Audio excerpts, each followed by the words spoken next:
we'll go to the 3 shot. No, you think we just keep it right here? Yeah, all right. Probably best we don't go to the full studio shot. We're going to avoid that right now. But it's a Monday. This is what happens on a Monday, but it is a Monday after an NFL draft weekend that had a lot of headlines. Would you like to say something? Good morning, guys. Johnson? I'm just listening to him say I broke something.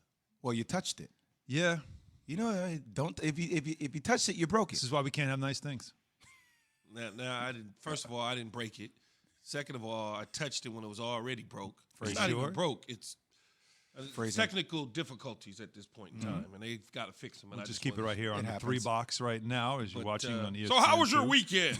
Well, that's what I just asked. I said, good morning. How was everybody's weekend? Everybody's good? Voice. Yeah. Well, I love when he does that. You have to just The Knicks are 11-12. Good game last night. Sorry, I keep texting 11 or 11 out of 12. I keep sending Alan texts apparently while he's on air, and he yells at me. I didn't yell. What? It came through as a yell on the text. I said, hey, man. He said, I'm on the air. I'm like, oh, okay, I'm sorry. I didn't even respond. That's how I felt. And then Evan sent me text about the Mets game. What it finished out was Mets-Phillies, and he's texting me about that. And I'm thinking, when's Key going to text me? And then I realized, no, Key's already nestled in his bed, so he's all set. Dodgers 16. We put up 16. I was good. The Lakers, we were up by like 6 when I was watching that. And we got some LeBron issues. Yeah, we got to get to that. Yeah, you and the Lakers fell asleep. That's fine. No, we good. We straight. Sure. In the 7-10. As long as we get in the playoffs, we good. We may have to play in the play-in tournament. Think about that. As long as we get in the playoffs, that's it. I know. I'm with you. We're just talking. I mean, look, we're still talking about them winning the whole damn thing, but it's just crazy how much the conversation has changed. And the guy at my son's gym. Oh yeah, that's right all alone. I don't know who is this man. Just a guy. He's a listener, avid listener. Doesn't like me. Avid consumer of the show. Doesn't know you. Just doesn't like me because I went to Duke. You know? Those guys, him and Grant Hill, those guys. No, he doesn't talk like that. Oh, how's? Oh. Yeah, he does. Huh? Yeah, it was. Repeat yourself, bro. One of those. All right, but let's get the Straight Talk about there. Straight Talk Wireless. So we did have the draft this weekend, and so 3 quarterbacks taken with the first 3 picks for the 3rd time in the Common Draft era, and of course, you had 5 quarterbacks taken in the first round for only the 2nd time since in the Common Draft era. So the story, of course, going into the draft was quarterbacks, guys. I think the story coming out of the draft remains quarterbacks, and I mean, the question is the obvious one here is which teams got their guy, because you had a lot of teams in the first round. Several of them, not all, that have seemingly perpetually been looking for the quarterback, the franchise. Did anybody find one? Who will it be? And we won't know, obviously, for at least a few years. But, these teams that are always searching for quarterbacks, you've got to feel like Jacksonville got their guy. But there's still question marks after that. And, of course, the 49ers, who have been looking for a quarterback since Colin Kaepernick, did they find their guy? But see, I don't know. The 49ers, since Colin Kaepernick thing is a little weird to me because they went through a negative stretch in the organization as a whole.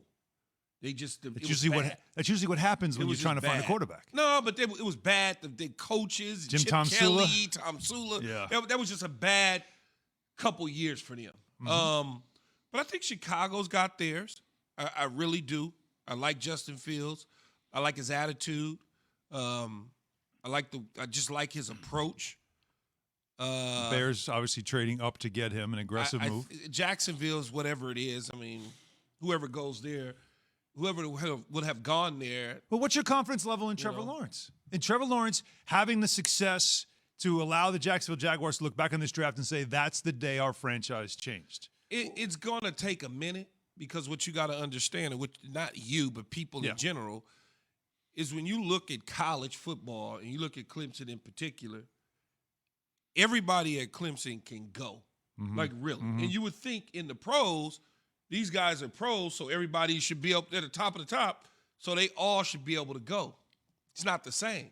Some of the people he's going to be throwing that football to is not the same type of players that he was throwing to at that level of college. Like there is no T. Higgins at the height. There is no Ross at the height. Those are 2 of the top wide receivers a year ago in college football with Rodgers as the 3rd guy. There's no top 2 or 3 at Jacksonville he's going to be throwing the ball to. So it's a little bit different. Then you look at the draft. You say, okay, he took Travis Etienne in the first round. Teammate. They had a running back that's balling.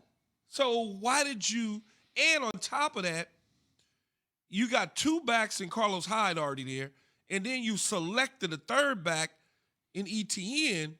It's like, well, I don't understand that. And then Urban Meyer says, well, he's going to be a 3rd down back.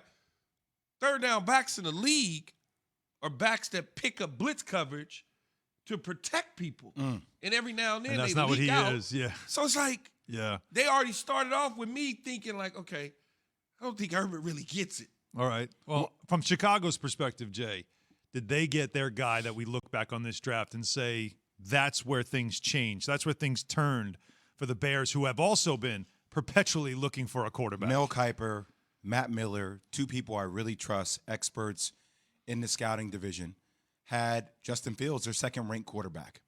Their 2nd-ranked quarterback. So I think this buys Matt Nagy, Ryan Pace another year. Now the question has turned into, does he start right away? If he's able to earn it, does he start right away? And that's a big question going. I don't know if I want Justin Fields right out of the gate just to be the guy. I would like for him to ease himself into it. But I started finding myself thinking over the weekend, if he does start right out of the gate, does that buy Matt Nagy and Ryan Pace another year? Is it bad that I'm even putting myself in that situation now? I'm thinking about, like, is it about, are you doing what's best for the player, Justin Fields? Or are you doing what's best in the interests of Matt Nagy or Ryan Pace to make sure that, hey, we gave our rookie a start, we gave him everything he needed, a quarterback like Andy Dalton who's there to help him out. But it's going to take some time, guys. But we got to be patient. The thing with Chicago's a good football team. So you're not putting – this isn't Jacksonville. This is a playoff team. So to take a young quarterback that has the ability to do some things and can learn out the gate, I wouldn't mind starting him immediately. If he wins the job, because they got pieces in place, especially on defense. Offensively, they've gotten better. Allen Robinson is back now. So when you look at it, it's like, but Key, that's exactly what it I'm might saying. make sense to if he wins the job, it might make sense to start him. But see, this is what I wonder if there's going to be enough patience though, because one of the things about Chicago is just like any big market city, like, you have to come out before your own fan base kind of starts turning against you. You know what I mean? I'm glad you said that, because that actually is something that has already become the discussion there. Matt Nagy, the head coach of the Bears, did talk about the idea. Now, first of all, Fields has talked about how he has no pressure on him, which I think is a bit naive. You're always going to have pressure on you when the team moves up. You've got jobs on the line now, and you've got everybody now anticipating you're going to be great sooner rather than later. But Nagy talked about how the decision to start Fields with all the momentum now of, we can't wait to see this kid. He said the decision that will come when everybody knows it's time to start him. We'll see. Take a listen. When you come in here, you do everything you can to be the best quarterback you can be, whether it's in the meeting room or whether it's in practice, and everything else will take care of itself. And all of those guys are going to do it. You know, we just got to decide then when we get to that point, how is he developing and how is everybody doing, and really keeping it as honest as possible with all of those guys. And then when the time is right, I promise you, every single person will know, including Justin, when it's the right time. All right, that's Straight Talk, brought by Straight Talk Wireless. No contract, no compromise. So the right time, Key, you say will be in August. Jay, do you think it has to be immediate, or could it happen during the season? Well, so if they lose 3 or 4 games with Andy Dalton, I mean, is that putting Matt Nagy or Ryan Pace in a good light with you, considering everything that's happened? Like, why aren't you just starting Justin Fields? Like, that is the narrative right now. Mm-hmm. That is all I heard all my boys this whole weekend in Chicago talk about. He's going to start. He has to start. And I think that buys Matt Nagy and Ryan Pace another year, because he is going to start out the gate. I don't see how you can't start Justin Fields. Well, I think you'd move up to get him at 11. And if Matt Nagy is listening to Andy Reid in any case, when you think about Andy Reid's history, he has no problem playing young quarterbacks. Just doesn't. Think about when he had Donovan McNabb. He went and Donovan McNabb took snaps immediately. Well, it's a conversation, obviously, that we won't really have an answer for until we get into the season. But there's other quarterbacks and other teams as well that we can talk about, including the Patriots. You know, did this begin their perpetual search for a quarterback? A conversation will continue throughout the day. 888-SAY-ESPN, 3776 if you have a team and a quarterback situation that you feel like might have ended the perpetual